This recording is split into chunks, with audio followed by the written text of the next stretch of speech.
That's a wonderful idea. Thank you. For everyone who's joining us, welcome to How to Make a Big Impact by Working in the Alternative Protein Space, presented by Stanford alumna Noga Golan. Today's talk is part of an ongoing seminar series sponsored by the Humane and Sustainable Food Lab at Stanford. Our lab's research seeks to accelerate society's transition to an animal-free food system, and the development of delicious new protein sources is an exciting part of that transition.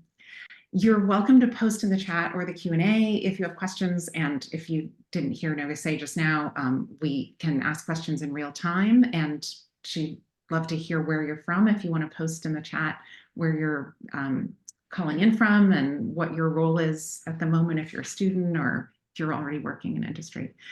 And now here is the wonderful leader of our lab, Professor Maya Mather. Thanks, Jessica. Great introduction. And we're so excited to have Noga here today. So as Jessica said, she is close to home at Stanford. She holds an MBA from our own Graduate School of Business. And then since then has engaged in some really exciting efforts towards animal advocacy and alt protein. She's the founder of Alt Protein Careers, which just started in 2023, whose goal is to bring some of the best talent to the alt protein industry. She also, before that, has several years in private equity and venture investing as well.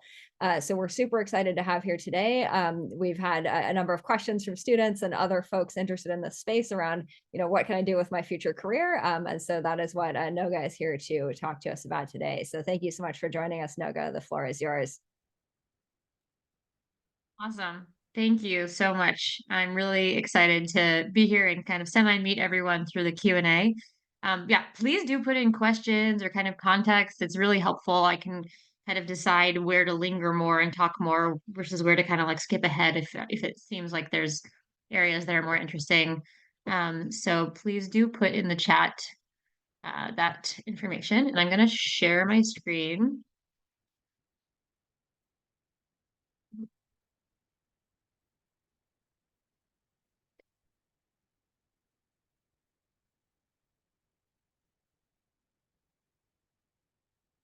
So I'm going to dive in to this stuff.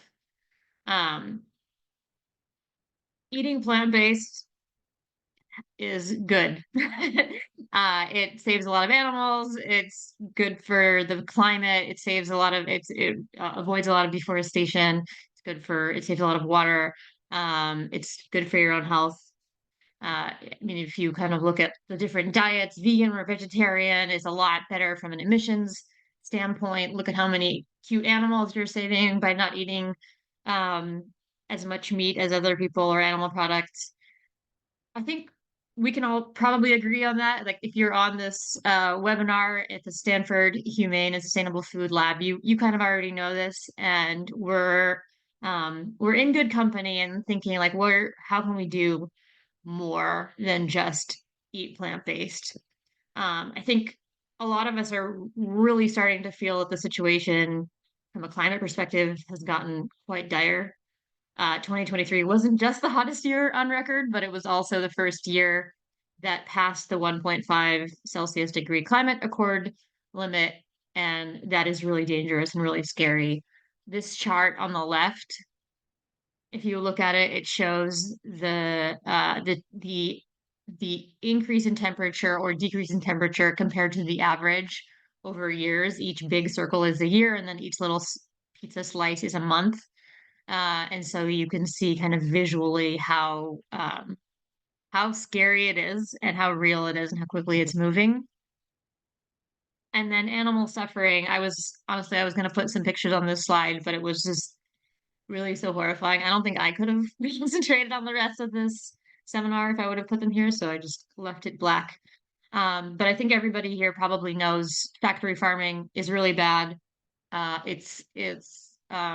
it's getting worse. And how can we do something that will really make a difference beyond just being plant-based or trying to eat less meat as an individual? Like, how can we make a really, really big impact in our careers? And that's what I'm here to hopefully shed a little bit of light on. So for the next 30 minutes or so, I'll start with a little bit of a story. I'll talk about some ways you can make an impact, an outsized impact through your career. I'll give some resources, and at the end, I have a little surprise. And then as Maya and Jessica said, please feel free to interrupt with questions or put questions in the chat, and we'll dive into the story. So the story starts with me introducing myself.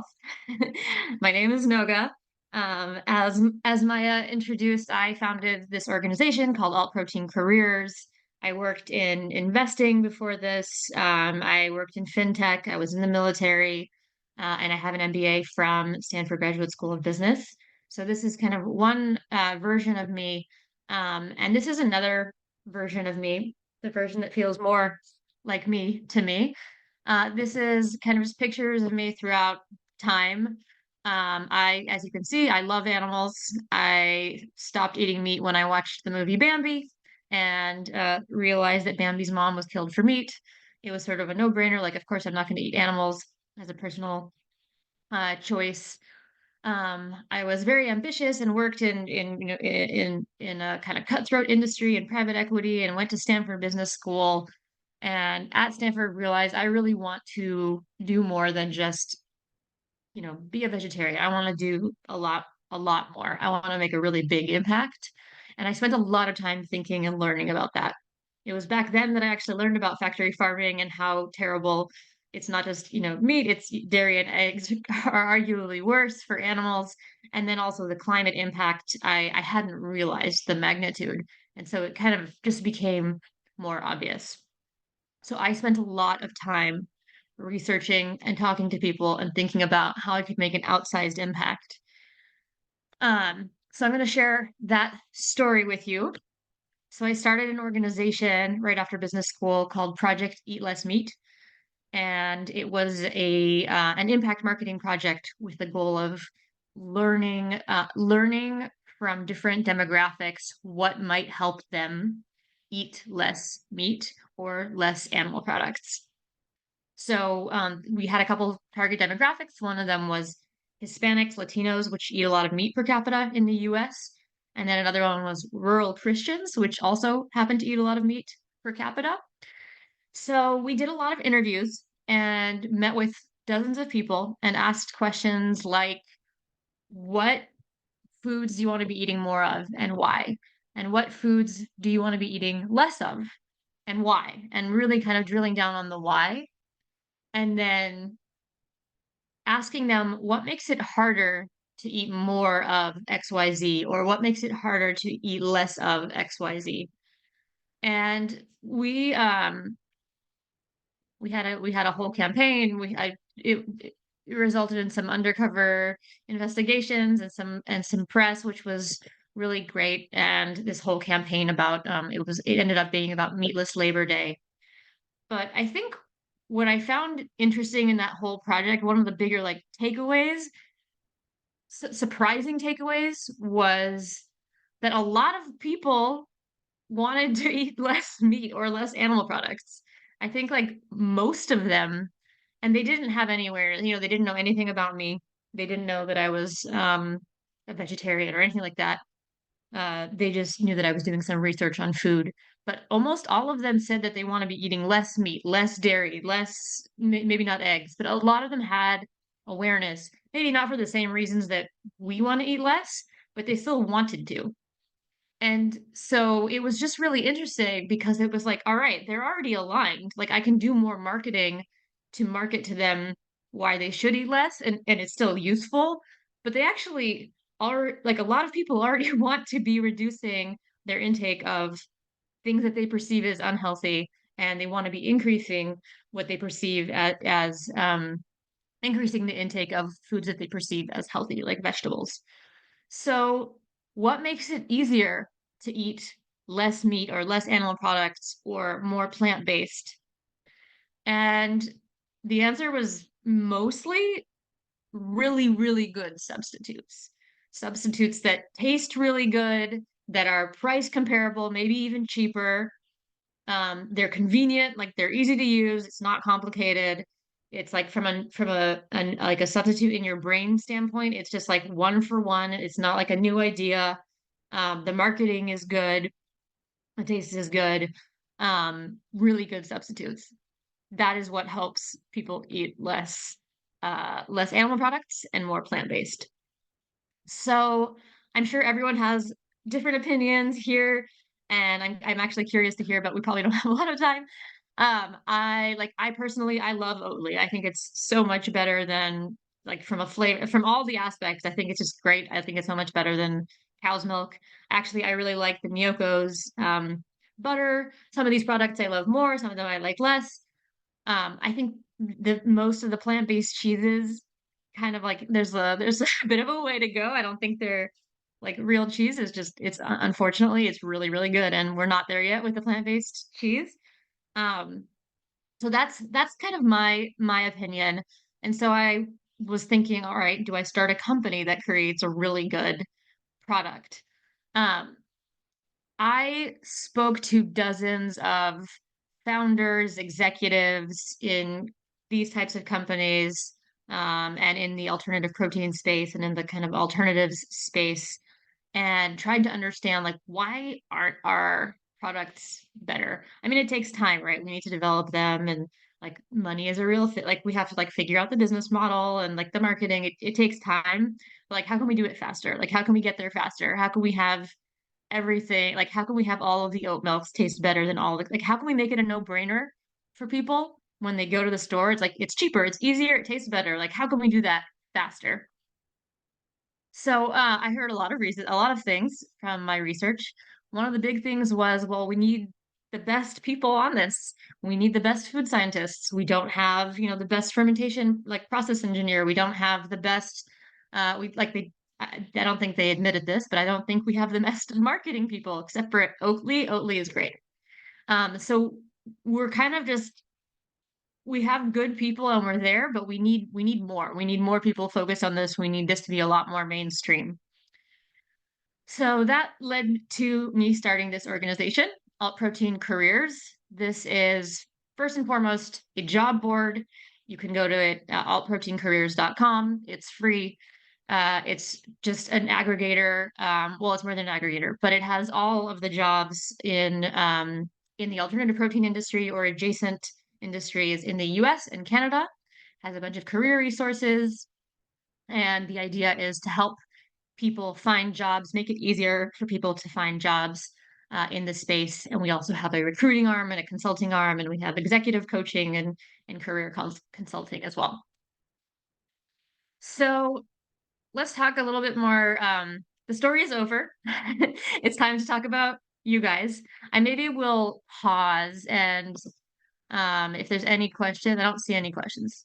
Okay, I won't pause. If anyone has a question, just put it in the chat or Q&A box.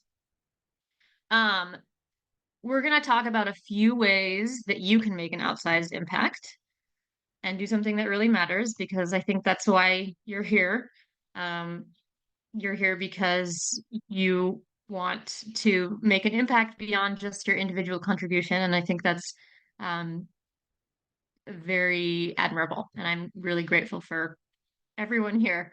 So there's a lot of reasons to work in the alt protein industry. There's really, really cool food science, like really, really cool stuff happening. Climate change, health, individual health, public health, like not polluting rivers, animals, food security, a just food system, cleaner water, lots of reasons. So when I talk to people kind of outside of the space about alt protein, they say like, "Oh, do you mean impossible?" Or like, "I've heard of Beyond and Impossible." And so yes, those are two companies that are pretty big and well known in the space. But there's actually hundreds and I think probably thousands of companies that are in the space or adjacent. This screenshot is one of, I think, 8 pages of logos, and I think it's not even the most recent one. So there's a lot to do in the space. The most obvious one is like CPG companies that you've heard of, like Impossible or Beyond or Meaty or things that you see in the supermarket. But there's a lot of behind the scenes companies too, like a company called Prolific Machines, which makes actually, I think they use AI, and they're based in San Francisco. And I'm not sure exactly what they do, but they optimize and they create better systems for cultivated meat companies. So it's more of like a B2B type company. Some companies and brands that came out of Stanford or that Stanford alum worked at in substantial capacities. These are literally just like kind of off the top of my head, put them here. 12 Tides, Blackbird Foods, Three Trees. They're all out of Stanford Business School. Wild Type is Aryeh Elfenbaum, and I think he was actually like medical. I think he was on the the medicine side. And Upside Foods, Uma Valetti also is from the medical side. And so it's interesting that some of these founders don't have business backgrounds, but they have more um, technical and science backgrounds. Mission Barnes, this cultivated bacon, the founder is from Stanford Law School, for example. All right, so going back to this part, so I'm going to talk about three things, three ideas for how you can make an outsized impact. One, you can work in the alt protein industry. Two, you can research stuff. There's a lot of research that needs to be done, a lot of work, a lot that needs a lot of support there. So I'll talk about that. And then the third thing is starting something, starting a new company or a new organization. I'm actually going to start with B. But before I do that, I'm going to ask, has anyone here heard of the Good Food Institute, GFI? Maybe you guys can put in the chat either the word yes or no if you've heard of them. And I'm going to kick us off.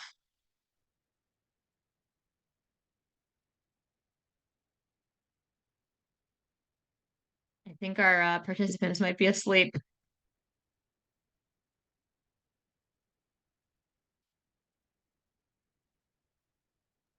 Or maybe they don't have the ability to write in the chat. Okay, yeah, cool. They're in the Q&A. In the Q&A. Yeah, they can't chat. Great. Awesome. Yeah. Okay, cool. Sorry for that. So chat is disabled. Yes, chat is disabled. So can you write yes or no in the chat, in the Q&A box?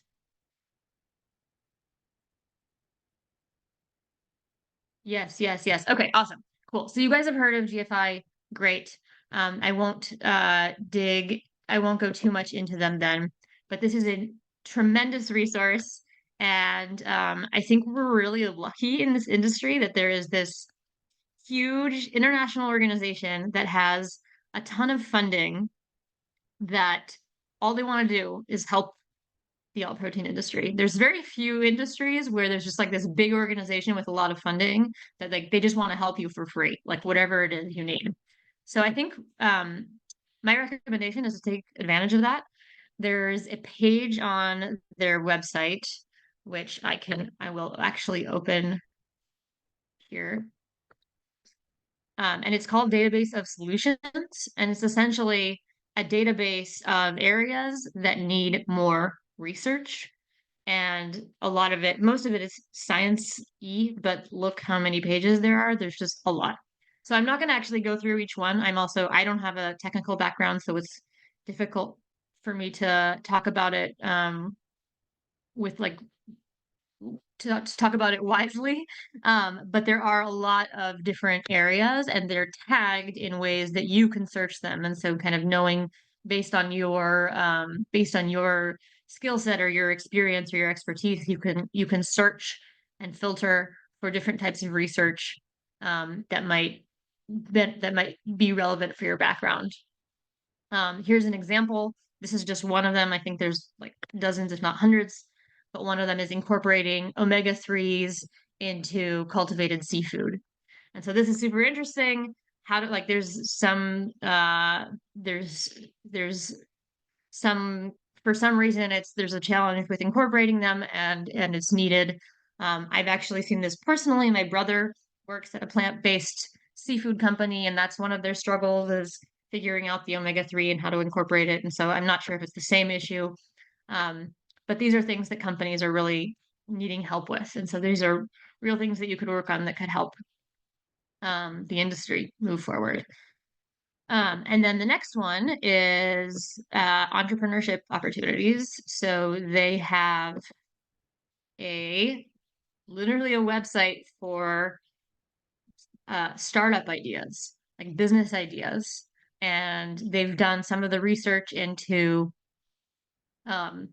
why it needs to get started, what are the challenges. It's sort of like they're kind of starting the work for you a little bit for the founder. So great resource. There's a lot of ideas there. I went through it when I started this organization. And I think it's just really, really good resource. I'm not going to go into the specific ones. I'm just going to point you to them.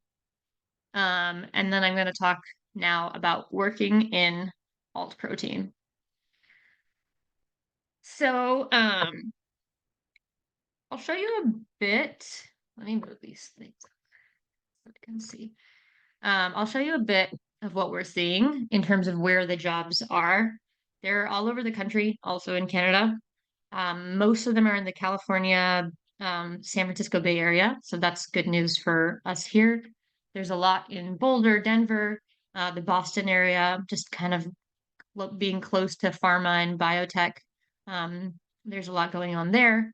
New York, I think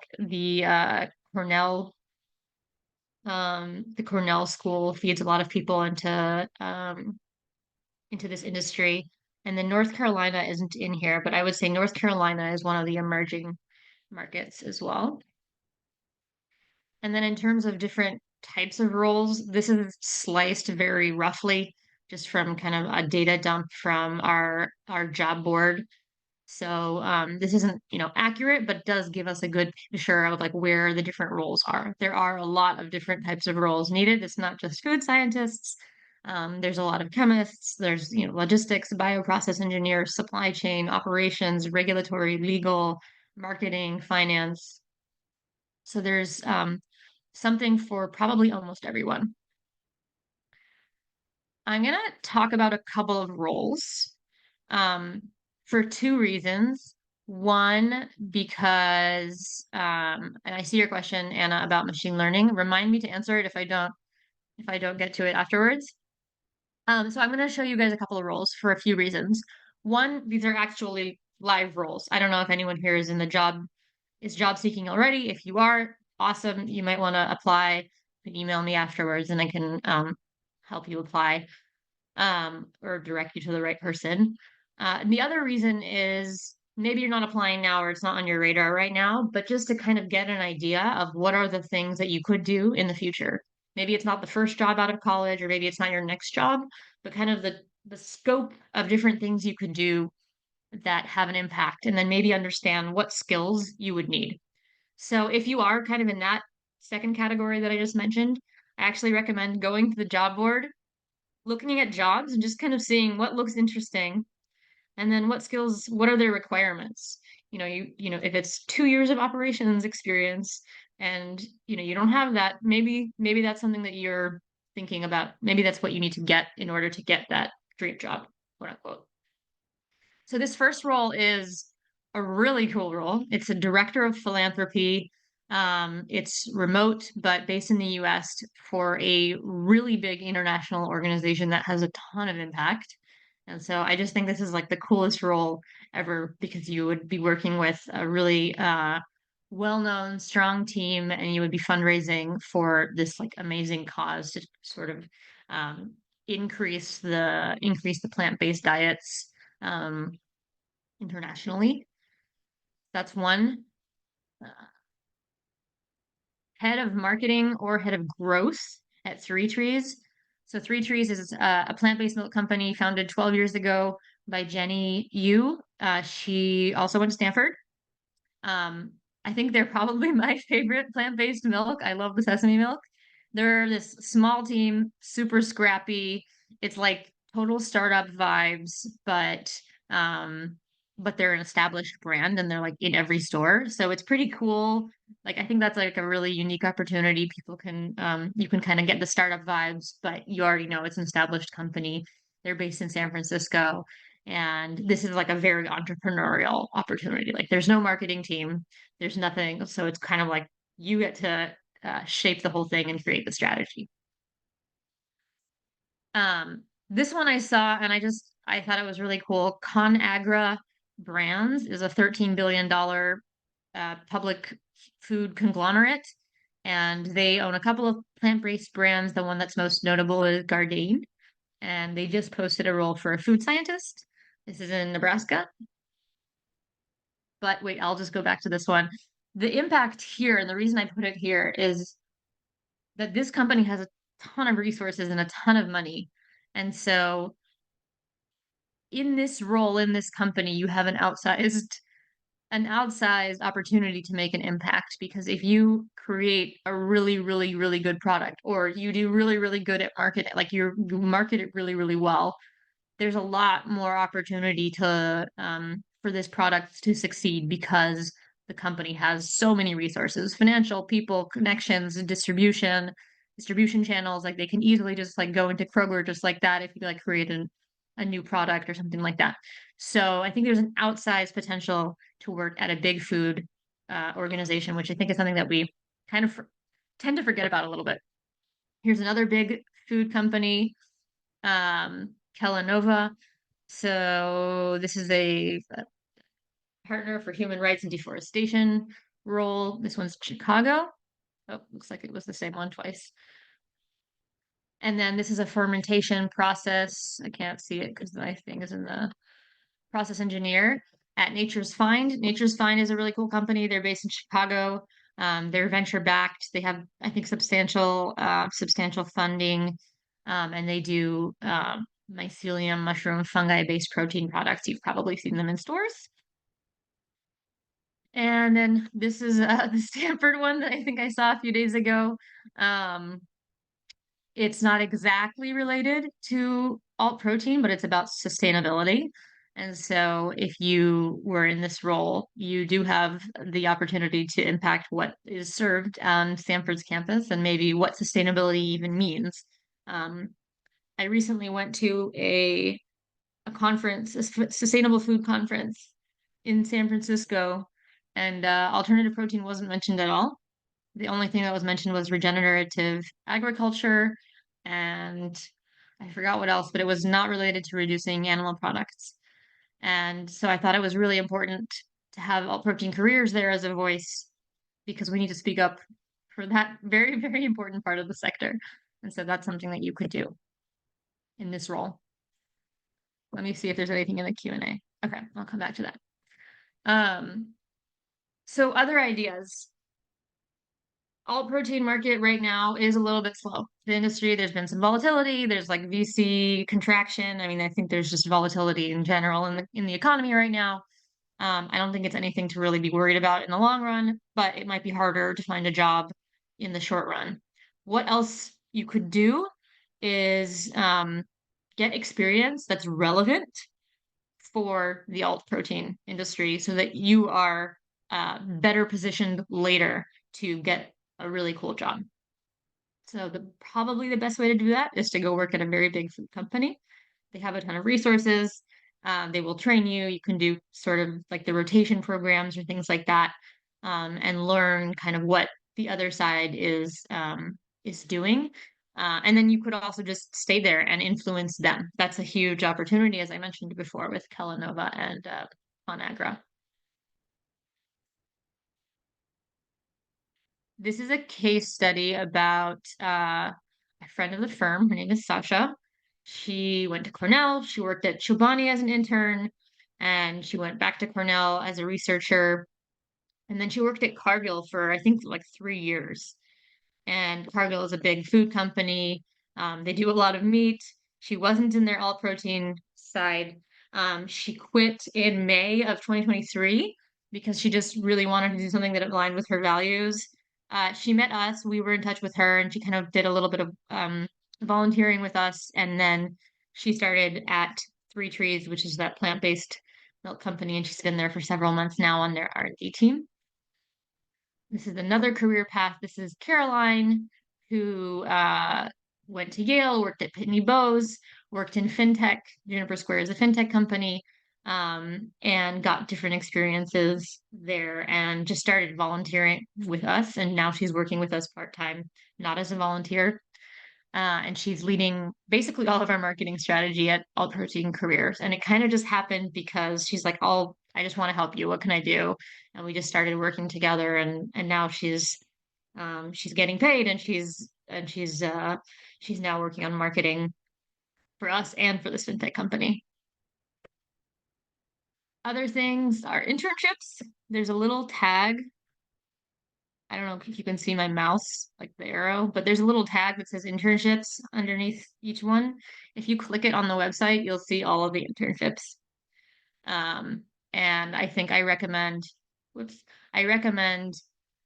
internships in adjacent companies and fields also, which is why our internship section is quite broad. So we have like a lot of internships at big food companies, for the same reason that I mentioned before.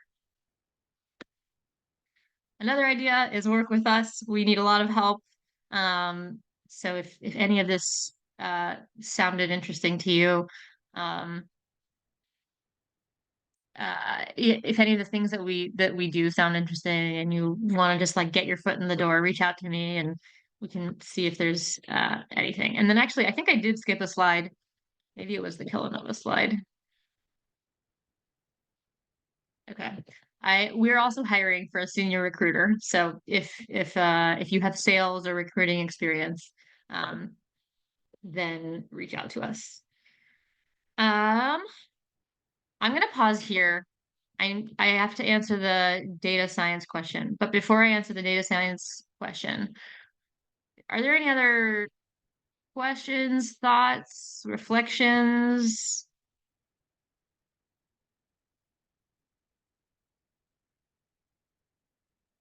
How do you decide which roles belong or don't belong on your job board?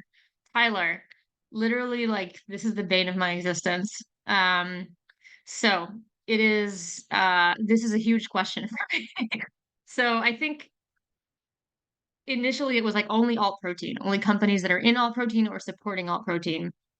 And then what I realized was there are a lot of jobs that if you can't find a job right now in alt protein, what is a job that you could do that would help you get a job in alt protein? Or what is a job that would give you the skills? And so we started expanding it a little bit to that. We have both an algorithm and a human inputting jobs. And so technically the requirement is if it's a big food company, it should either be like a rotational program internship or on their alt proteins division. But sometimes the algorithm and the human get it wrong. And so I've seen like I think there was like a dairy like Dannon's dairy team, which is like that's not really alt protein. But it's not that bad because I think even getting that experience, if you can't find another job and you go to work there for a year and then you come back and work at Three Trades or Oatly or some plant-based milk company, then I think there's still it's still useful. How would you compare working directly in the industry versus earning to give? How should someone assess personal? Okay, so two questions there. Earning to give, so understanding not highly, it is probably not as highly compensated as tech and finance. Maybe tech depends on what you're doing in tech. Finance, it's not as highly compensated. There are some investment companies that work on alt protein, and so if you are able to work in finance, that's kind of in the more the sustainability or food system transformation side, then I think there's a huge impact and you would be compensated well. I think personally, I was making a lot of money in private equity, and I went to Stanford Business School, and everyone was like, "Oh, you're going to be so rich because you're going to make even more money." And I don't know. I think I just got to a point where like I literally didn't care. I quit my job. Uh I didn't know what I was gonna do. I literally just felt like I'd rather live in a cardboard box outside and work on something that matters than like go into one more meeting with these people that are talking about this financial software that will help make these rich people rich. Like I couldn't. So for me, it was an easy one. I just felt like I couldn't spend any more time. Um, for others, I think it's a personal choice. I think you have to kind of think about what moves you. Maybe there are ways that you can do both. Maybe you can work full time in tech or finance and volunteer, or do something part time. That's what both I and Caroline had done over the last few years. So while we worked in fintech, we did part time other things so that we could gain skills and still do something meaningful with our time. How should someone assess personal fit? I don't understand that question, so I'll let you clarify it, and I'm going to answer the machine learning question in the meantime. Um, okay, so there is a podcast that was just released last week, uh, called Cultivating Careers in Alternative Protein with a guest, Noah Weiss, and she started an organization called Green Protein AI. And so she talks for about 45 minutes about AI and machine learning and data science in alt protein. So I definitely recommend starting there. Um, I think from what I've seen, there are a couple of companies that claim to be doing this.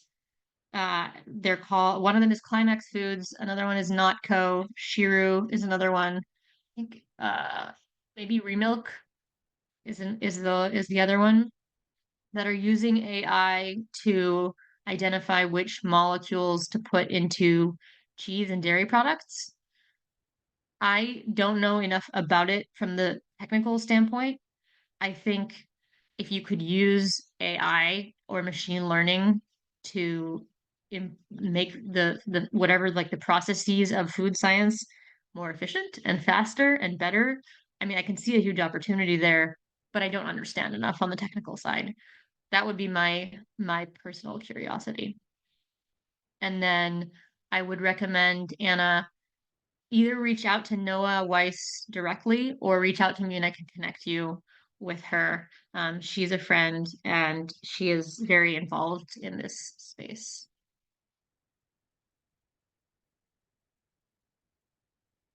Question: are there disciplines in academia that you think have an underappreciated potential for work in this area? Yes. Where are we? So I think a lot of these roles, like this type of role, chemistry, biochemistry, um, those are all of those, like more like sciencey food science type backgrounds are I see them a lot in the job requirements. And so I think what I would recommend is to go to the job board and probably filter for something like food science or research so that you're not looking at all the jobs, and just look at what are the different backgrounds required, what are the degrees, and then what is the job, because both the degree and the job have to be interesting to you. The last company, Shiru, here, I'll put it in the chat. So that's Shiru, Notco, Climax Foods, and then I don't know, maybe it's Imaginary or Remilk. I'm not sure which one of those. I think out of those, the one that I know is using AI is Climax Foods. The others, I know that it's in the media, but I don't know how they're doing it or what they're doing. All right. Trying to keep track of questions versus chat. Okay. All right. I'm going to skip back to career resources. So these are all on our website, but oh, Jessica, you. Noga, I'm sorry, there is one question in the Q&A. That's how do you decide which roles belong or don't belong on your job board? Yes, I answered that one already. And I Oh, I'm answered so that it's a sorry. hard, no worries. I basically said that it's a difficult decision and it's a little bit, it's not arbitrary, but we've had to soften the rules a little bit, because our filters cannot be 100% accurate. And so err on the side of adding more, but it's either jobs that support the alt protein industry or are in the alt protein industry, or would give a potential candidate or job seeker skills that would position them well in the future for a job that they really wanted. So some of the resources on the website, there's a ton of resources. But there's like a where to start, and it's a guide of like what should you be thinking about and where to start. There's this webinar about biochemists. We have some stuff for engineers, process engineers. We have resume templates, how to optimize your LinkedIn profile. We also just launched interview prep services. So like interview prep, resume, like career coaching, all of that. That's not free because we have to survive somehow, but everything else is free. The job board is free to job seekers and to employers, and the resources are all free and available. I'm nearing my last slide, which is essentially connect with us, which is essentially follow us on LinkedIn to stay up to date with our insights and kind of new job posts. We are actually launching our Instagram account officially next week, but it's already up. And I think that's all. I did have a little surprise, but it was mostly just to keep everybody awake and on their toes. Are there any other questions or things that I should talk about that would be helpful?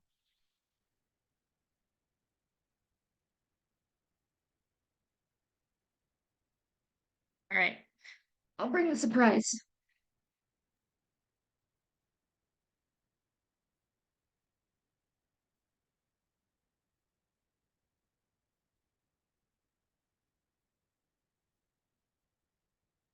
This is my dog, Ruby.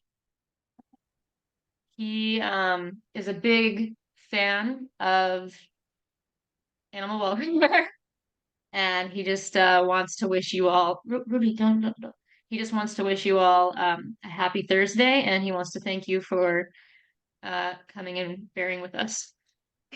Oh, thank you so much, Noga. I actually do have a question that's come up a few times with just people chatting with me, especially undergrads, which is the trade-offs between sort of building career capital in a more traditional route and then moving into alt proteins versus going there straight away right after undergrad. I wonder if you have thoughts on that trade-off. Yeah, sorry, I was also looking at Tyler. Can you repeat that just again? Yeah, sure. I've had a number of folks, especially undergrads, asking advice on sort of the trade-off between initially working in a more traditional area and building career capital that way, as well as skills, versus, let's say, going straight into alt proteins immediately after undergrad. I'm curious if you have thoughts one way or the other on how you tend to steer people. Yeah, I think it really depends on the person. It depends on what you can find. I think if you can find a job that you're excited about in right after graduating that's in alt protein, like you should go for it. What we see, I would say, very consistently from most of these alt protein companies is what they are looking for. Their ideal candidate is someone that has both startup experience and also experience from a big company. And like, I can't tell you how many times I've heard that from employers. And the reason, like, the rationale is if you've had big company experience, you can help this, small company, like, you can bring them, like, you've seen what the vision looks like, and you can understand, like, what bigger processes should be, and you can kind of help shape that. Um, and you've gotten access to resources that are on a bigger scale. But if you've only worked at a big company, the claim is like people that have only worked at bigger companies that come to these smaller startups, they don't really know how to just figure things out. They can't be as scrappy. They're not as entrepreneurial. They don't know how to work with less resources, essentially. And so having the startup experience is really important because that shows that helps companies know that, like, okay, this person can figure things out and like can wear many hats and understands what a startup is. Um, so having both is really useful. What does that mean for you if you're just kind of graduating? Get one or the other. Ideally in this space, but it can also be in a space that's close by.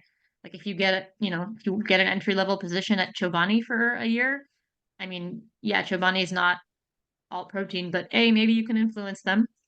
And B, you're going to learn a lot of things that, you know, in a year from now, you go apply to a Oatly or some other company and you have really useful skills. So I think you should kind of look at both. Great. That's really helpful advice. And I think not necessarily what I would have intuited. So that's very helpful. Tyler asked if we collaborate with other job boards like Animal Advocacy Careers and Alt Protein Jobs.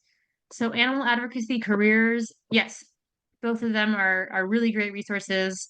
Animal Advocacy Careers, I spent so much time thinking about like I love them. I think they're great, and we try to share jobs from their website if they're relevant. What we're trying to do is have like a slightly different positioned brand that is just more general to alt protein and not like animal welfare-y. So we don't have, you know, pictures of animals on our website and like we don't, you know, we don't talk about that. It's more like there's a lot of reasons to be in alt protein. They're all great. We want to help you. And like we're kind of more kind of like more like GFI's approach with like the branding is just like we want to help you um be in alt protein. And so we don't really talk about the animal advocacy stuff. So we don't, there's not that much overlap there, but I think they're doing great things. Alt protein jobs, I think that's tallest.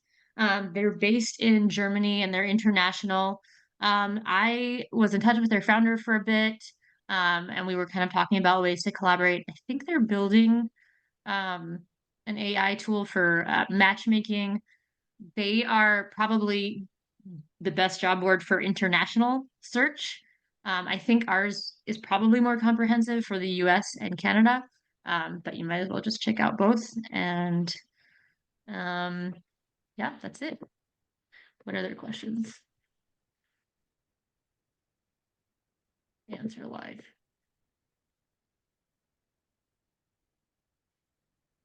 All right, we have a little bit more time and I'm happy to answer questions. I'm happy to help. Maybe we can turn off the recording. So I'll just thank everyone for the recording for coming. Thank you.